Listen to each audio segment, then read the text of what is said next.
It is December 23rd, 2000, 2 days before Christmas. Inside the Ohio Art Company factory on One Toy Street in Bryan, Ohio, the production lines are running flat out. They always run flat out in December. Millions of red plastic frames moving down conveyor belts. Aluminum powder sealed behind glass screens. The mechanical rhythm of a factory that has been building the same beloved toy for 40 years without stopping. Then the workers are called together, and they are told, the Etch A Sketch, 175 million units sold, inducted into the Smithsonian institution, featured in the biggest animated film in American history, is being moved to China. The jobs are gone. Not next year. Now. The people who built this icon for decades are out of work 2 days before Christmas. The headline in the Cleveland Plain Dealer that morning, Etch A Sketch heads east, Toys Made in Ohio era draws to a close. It seems impossible. A toy so embedded in American childhood that every person watching this video right now has held one. Built by workers in a small Ohio town who gave their working lives to it. Gone. Shaken away like a drawing that didn't come out right. But the answer to why it happened lies in a Parisian factory suburb, a $25,000 gamble and a mistake that Ohio art never saw coming. Stand on One Toy Street in Bryan, Ohio today and the building is still there. The name is still on the door. But walk inside and there are no production lines. No aluminum powder, no red frames moving toward Christmas. The Ohio Art Company makes tin cans and food containers now. The soul of the place left in the year 2000 and never came back. Beneath the fluorescent lights of what is now a metal lithography plant lies the ghost of something America built and then decided it couldn't afford to keep. This is the story of the Etch A Sketch. The accident in Vitry-sur-Seine. André Cassagnes is not supposed to change the world. He is born in 1926, just outside Paris, the son of bakers. He grows up behind a counter, covered in flour, learning the rhythms of a family trade. Then an allergy to flour forces him out.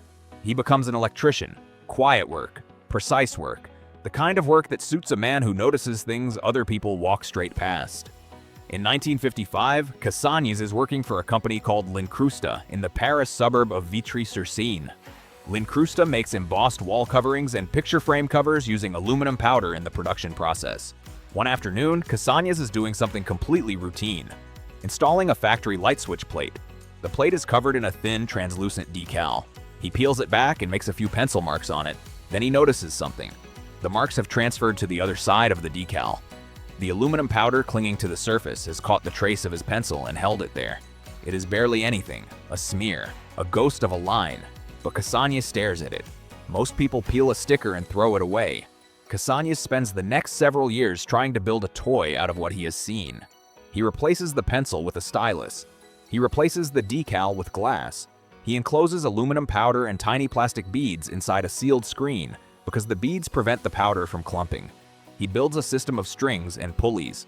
10 pulleys in total, 6 cables, 2 rails, so that 2 knobs on the outside can control where the stylus moves on the inside. Left knob for horizontal, right knob for vertical. He calls it l'écran magique, the magic screen. When I was reading through the patent history on this, I had to stop and reread the engineering. A French electrician with no toy industry background invents one of the most mechanically elegant objects of the 20th century inside his garage using what amounts to aluminum dust and string. The sophistication is extraordinary. In 1959, Cassagnes takes his invention to the International Toy Fair in Nuremberg, Germany. Nobody wants it. Manufacturers think he is asking too much money for the license. He comes home with nothing. But word travels, and in Bryan, Ohio, someone is listening. The $25,000 Bâti, the Ohio Art Company, has been making metal picture frames and lithographed tin toys since 1908. Henry Winsler founded it, a conservative Midwestern manufacturing company. Solid, unglamorous, the kind of business that makes things people need without anyone writing newspaper articles about it. By the late 1950s, the toy division is growing, but Ohio Art is not a company known for swinging big. When word reaches them about a strange French drawing toy that every other manufacturer has already passed on, the initial reaction is exactly what you would expect from a conservative Midwestern firm. They pass on it the first time. Then they see it again, and something shifts. Ohio Art agrees to license L'Écran Magique for $25,000, more money than the company has ever paid for a license in its entire history. It is a genuine bet. A small Midwestern firm wagering more than it has ever wagered on a toy invented by a French electrician that the entire industry has already rejected. Cassagnes flies to Ohio. He sits down with Jerry Berger, one of Ohio Art's engineers. Together, they begin redesigning the toy for American mass production. The joystick Cassani's built becomes two white knobs. The shape of the frame is deliberately made to resemble a television set. Because in 1960, the television is the most exciting object in America. Every household wants one. Ohio Art wants children to feel like they are getting a screen of their own. They rename it the Etch A Sketch. They launch it for the 1960 Christmas season with the first televised advertising campaign in the company's history. Good Housekeeping gives it a seal of approval. Parents Magazine does too. It sells 600,000 units in its first year. For $2.99, any child in America can have a screen of their own. One they control, one that answers to them. In a decade when television is something you watch, the Etch A Sketch is something you make. That distinction is everything. That distinction is why it lasts. The factory on One Toy Street. The address of the Ohio Art Company factory in Bryan, Ohio is One Toy Street. Let that land for a second. One Toy Street. It sounds like a children's book address, but it is real. And for 4 decades, it is the beating heart of something genuinely extraordinary.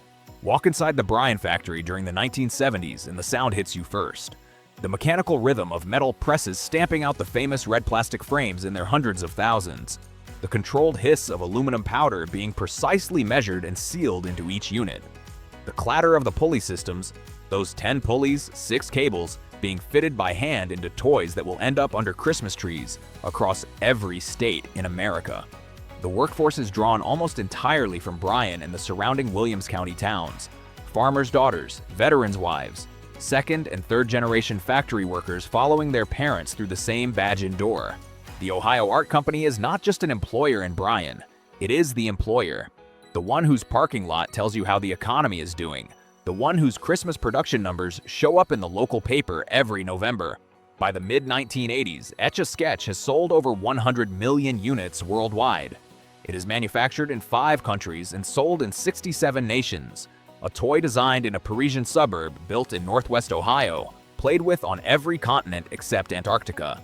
The Toy Industry Association names Etch A Sketch one of the 100 most memorable toys of the entire 20th century. The National Toy Hall of Fame inducts it in 1998. The Smithsonian Institution acquires one as a cultural artifact in 2011 and puts it on permanent display, not as a curiosity, as an icon of American life. Here's what makes it endure when every other toy of its era fades. It has a skill ceiling. You can pick up an Etch A Sketch in 30 seconds. You can spend 30 years mastering it. There are artists today who reproduce the Mona Lisa on that gray screen using nothing but 2 knobs and 4 decades of practice. The toy that looks the simplest is secretly bottomless. That paradox, instant access, lifetime mastery, is what no video game or plastic fad can replicate. And what none of the executives watching from their offices ever fully understood was the most dangerous thing about that paradox. It made the toy feel irreplaceable. The trouble begins. By the early 1990s, the world the Etch A Sketch was built for is starting to dissolve. Video games have arrived and they are not leaving. The toy retail landscape is being swallowed by massive chains that squeeze wholesale prices with a brutality the old toy market never knew. Ohio Art is trying to compete in a world that has moved on while the company stood still, building the same toy it has always built, in the same town, on the same street. The company reaches for growth any way it can.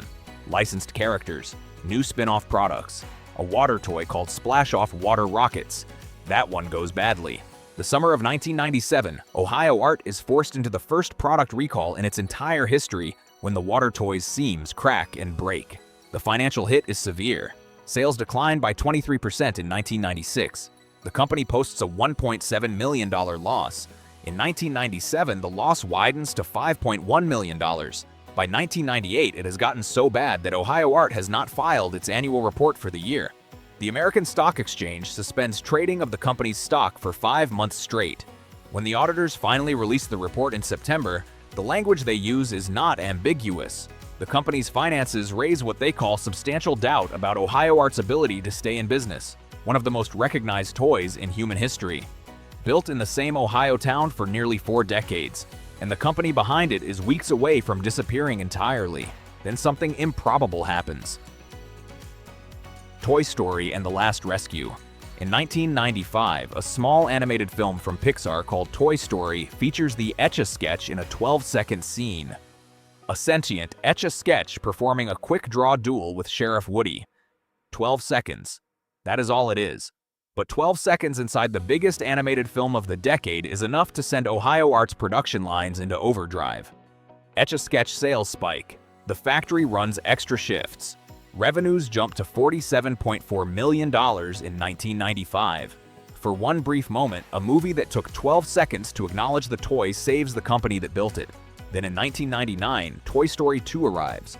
This time, the Etch A Sketch gets 30 full seconds on screen, used as an investigative whiteboard to map out the kidnapping of Sheriff Woody. Sales jump 20% during the 1999 holiday season alone. Revenues climb 16% for the full year. Ohio Art posts a small profit of $356,000. In April 2000, the company secures a new line of bank financing. For the first time in years, the people in Bryan can exhale. It lasts 8 months. Now to the Christmas betrayal. In the fall of 2000, Ohio Art's board makes their decision. The math is brutal, and the board does not flinch from it. Chinese manufacturing can produce the Etch A Sketch at a fraction of what it costs in Ohio. Labor costs in Shenzhen are a fraction of labor costs in Bryan. Every major competitor has already moved production offshore. Ohio Art is one of the last holdouts among American toy makers, and holding out is costing them money they no longer have. They announced the decision in December 2000. The workers find out 2 days before Christmas. The article in the Cleveland Plain Dealer runs on December 23, 2000. The headline does not bury it. Etch A Sketch heads east. The workers who have spent their careers on that line, some of them the children and grandchildren of people who built the factory's reputation over generations, are told the jobs are leaving. Not next quarter, now. There is no drawn-out fight, no dramatic last stand. The machinery is retooled or replaced. The Shenzhen facility starts production. The factory floor in Bryan that built one of the most universally loved objects in American life goes quiet. I keep coming back to what it meant to be one of those workers in December 2000. Your town's product. The toy you told people about at every dinner party for 30 years. The one your kids grew up making drawings on in the backseat of your car. Gone. Not because it failed, not because anyone stopped wanting it, because the board found somewhere they could build it cheaper. The University of California, Berkeley later uses the Etch A Sketch offshoring as a case study in their economics courses, a classroom example of globalization's human cost. The workers of Bryan, Ohio become a footnote in a business school syllabus. The last shakeup. The story does not end in 2000. It gets stranger. For a few years after moving production to Shenzhen, Ohio Art stabilizes financially. The cost savings work on paper. The brand still sells. The red frame is still everywhere at Christmas. But Ohio Art is now just a name attached to a product it no longer makes, in a town that no longer hears the factory running. The soul of the thing, the workers, the street, the particular Midwestern American story of it, is gone. February 2016, Ohio Art sells the Etch A Sketch brand entirely. The buyer is Spin Master, a Canadian toy company based in Toronto. Ohio Art, which bet $25,000 on a French electrician's invention in 1960 and built a global icon out of it, walks away from that icon 56 years later to focus on what it does now. Tin cans, metal containers, food packaging. One Toy Street in Bryan still exists. The building still stands. The Ohio Art Company name is still on the door, but the toy is made in China, owned by a Canadian company, originally designed by a Frenchman who never got the credit he deserved. The American chapter of the story, the Bryan chapter, the One Toy Street chapter, is a memory. André Cassagnas died on January 16, 2013, in a suburb of Paris. He was 86 years old. In his later years, he had become a celebrated kite designer, building ring-shaped kites for international competitions. He never invented anything that came close to the magic screen again. The Ohio Art president at the time released a statement. It read, "Etch A Sketch has brought much success to the Ohio Art Company, and we will be eternally grateful to André for that. His invention brought joy to so many over such a long period of time. Gratitude from the company that moved his toy to China." What the shake erased. Walk down One Toy Street in Bryan, Ohio today. The building is there. The company is there. But close your eyes. Think about what that gray screen actually meant. It was the first screen millions of American children ever controlled. Before keyboards, before touchscreens, before iPads, there was this. 2 white knobs and a blank gray rectangle, and the understanding that you could make something appear where nothing had been, that you could mess it up and shake it away and start clean, that mistakes were not permanent. There is something almost unbearably American about that idea. The clean slate, the fresh start, the belief that whatever you drew wrong, you could shake away and begin again.